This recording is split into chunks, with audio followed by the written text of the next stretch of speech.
Yeah, here we are again, Avon Distribution Center, Avon, Ohio.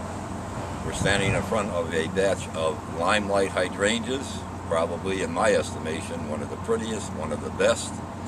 This is the big limelight. We'll look at the little dwarf one in a minute.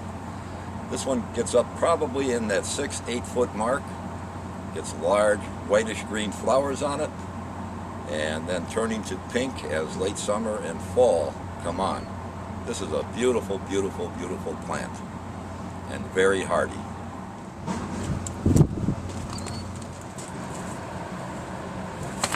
Now this is another limelight variety. This one is called Little Lime, and the difference being this one is about 4 to 5 foot by 4 to 5 foot.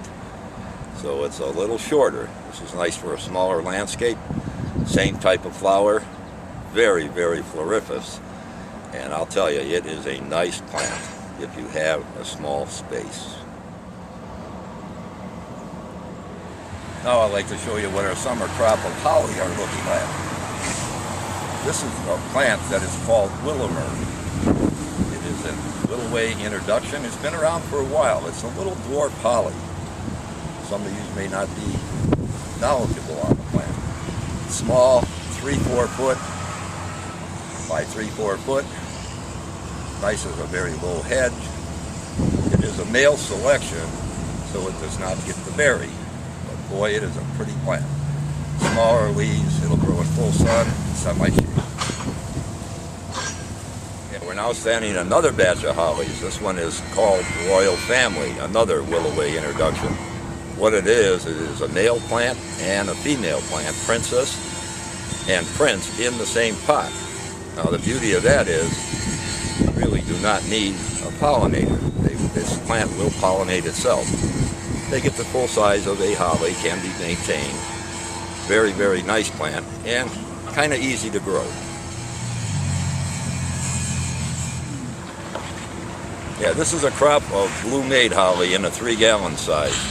As you can see, they are sized up well. This is a summer crop. This is one of the bigger ones.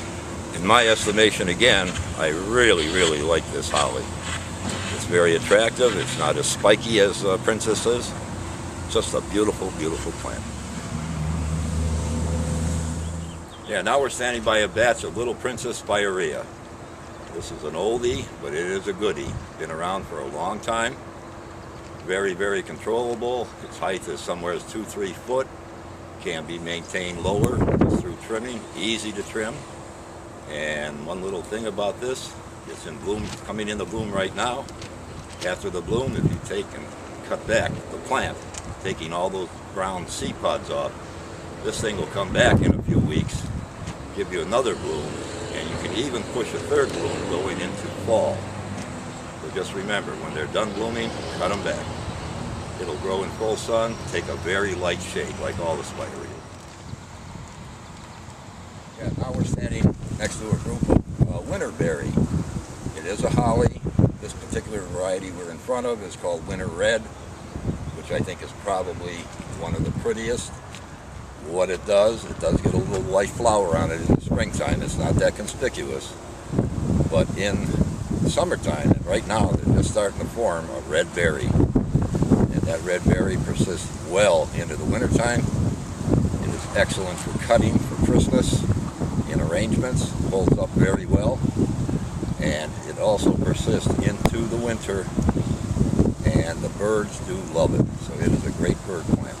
We also grow, it must be pollinated, we also grow Southern Gentleman, which is the male counterpart, which you do have to plant in the grouping, or not in it, you could be away from it, but you do need a pollinator. Very, very important with this one. Without a good pollinator, you'll get very few berries.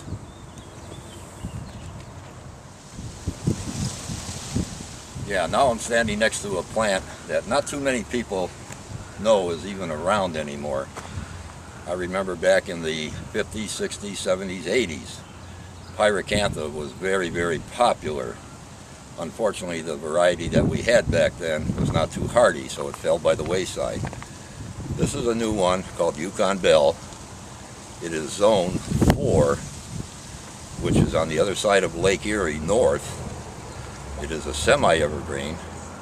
By that I mean if the winter is mild, the leaves will stay on. If we have a harsh cold winter, the leaves will come off, no big deal. The beauty part of the plant is it gets covered in white flowers in the spring, and then in the summer, like right now, it's starting to form berries, which are orange. Beautiful, beautiful in the fall. It's just a nice plant. Gets up 6-8 foot, can get probably 6 foot wide. Very maintainable, grows in full sun or semi-shade. Yeah, now we'd like to show you a few of our 7-gallon trees. They are usable for landscape when the job is not high priced. They're smaller, and tell your customers everything grows. What we're standing in front of now is a batch of Chanticleer pear, Cleveland Select. And most of you know that plant. Good tree lawn plant. Also good for anywhere you need something narrow. They get up 30-35 foot, probably with about a 15-foot spread. Of course, white flower in the spring, and the foliage turns sort of a burgundy color in the fall. Here's another 7-gallon selection that we picked out here. This is Frank's Red, or as we know it as Sunset Red Maple. And as you can see, some of these little 7-gallon pot trees, they have a little size to them. Not all of them, but this one particular does. It's a Sunset Red Maple, as I said. It can get up into that 40-foot, 45-foot range with probably about a 35-foot spread. Beautiful plant. Of course, it's green and one of the prettiest with the red color in the fall. It's a beautiful maple. Here's another choice in a 7-gallon tree. Of course, most of you know this one. This is Crimson King Maple. It's rather slow growing. Does have the red leaves all season long. I've got 2 of them in my yard that are now probably approaching 30 foot after about 40 years. Nice plant. They are big, roughly 1 1/4 inch caliper. Nice if you need a little color in a spot. That burgundy leaf just sticks out with everything. Yeah, here's another Willoway introduction. It's not new, it's been growing for quite a while. It's called Viburnum prunifolium. Dark glossy leaf, can get up somewhere in that 8, 10, maybe 12 foot range if unpruned. Gets a white flower on it. Gets a black berry. It's not real showy, but that's later in the summer. And it gets a burgundy type leaf on it in the fall. Beautiful, beautiful plant. Stays very clean too. There's not much that bothers the foliage, so it's a nice clean looking plant. And now we're standing in a batch of an old plant variety, and that is called Rosa Sharon, as you know it, okay? This is a plant that blooms in the summertime. They're just starting to bud up right now. The majority of them get up in that 6 to 10 foot range, 8 to 10 foot range, probably in that 5, maybe 6 foot wide. Very trimmable. You can whack them hard in the springtime to get them down. They will bloom on new wood. They come in many colors. They come in pinks, whites, lavenders, blues, reds. There are a bunch of them. They're still very, very strong landscape plants. So what we'd like to do now is we'll show you another form, a tree form variety.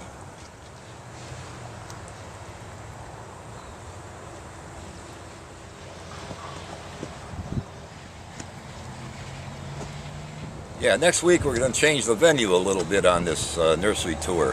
What we're going to do, we're going to pick plants that do well in sunny areas, feature nothing but them, semi-shade, shade, moist conditions, dry conditions. So we're going to be mixing that up on a weekly basis, and the plants that we show you will be, of course, for that particular type of site. So we're going to wrap it up today. Hope to see you again next week.